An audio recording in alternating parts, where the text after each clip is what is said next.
एक पागल बाबा की कहानी जो बांके बिहारी जी के परम भक्त माने जाते हैं।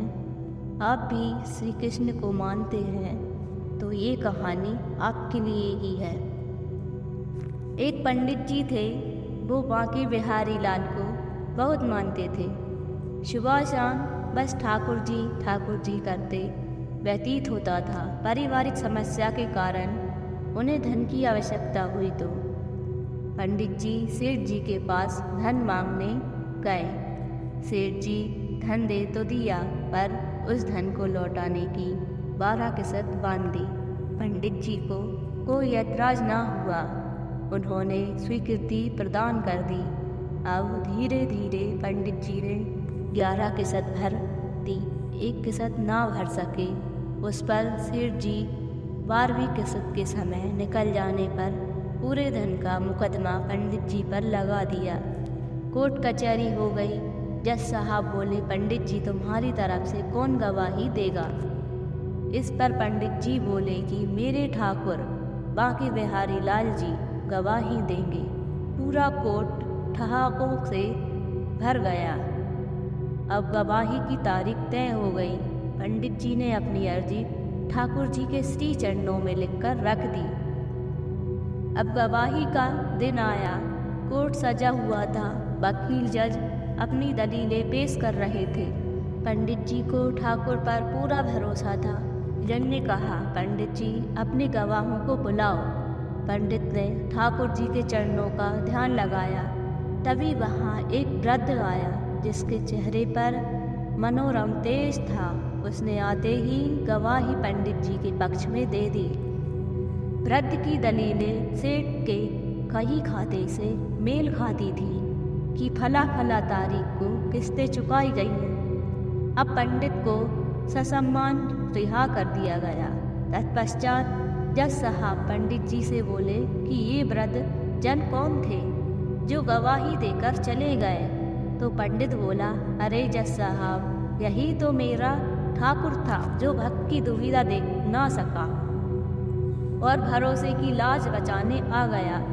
इतना सुना था कि जज पंडित जी के चरणों में लेट गया और ठाकुर जी का पता पूछा। पंडित जी बोले, मेरा ठाकुर तो सर्वत्र है, वो हर जगह। अब जज ने घबरा कर काम बांधा, वो छोड़ दिया। ठाकुर जी को ढूंढने निकल पड़ा। सालों बीत गए पर ठाकुर ना मिला। अब जज पागल सा मेला कुचैला हो गया। वह भंडारों में जाता, पत्तलों पर से जूठन उठाता, उसमें से आधा जूठन ठाकुर जी मूर्ति को अर्पित करता, आधा खुद खाता। इसे देखकर लोग इसके खिलाफ हो गए, उसे मारते पीटते, पर वो ना सुधरा। जूठन बटोर कर खाता और खिलाता रहा। एक भंडारे में लोगों ने अपनी पातलों में कुछ ना छोड़ा ताकि ये पागल ठाकुर जी को जूठन ना खिला सके, पर उसने फिर भी सभी पातलों को पहुँच एक निवाला इकट्ठा किया और अपने मुंह में डाल गिराया। अरे ये क्या हो गया? ठाकुर को तो खिलाना तो भूल ही गया, अब क्या करें? उसने वो निवाला अंदर ना सटका कि पहले मैं खा लूँगा तो ठाकुर का अपमान हो जाएगा और थूका तो अन्न का अपमान होगा। करे तो क्या करे? निवाला मुंह में लेकर ठाकुर जी के चरणों का ध्यान लगा रहा था कि एक सुंदर ललाट चेहरा लिए बाल गोपाल स्वरूप में बच्चा पागल जज के पास आया और बोला, क्यों जज साहब, आज मेरा भोजन कहाँ है?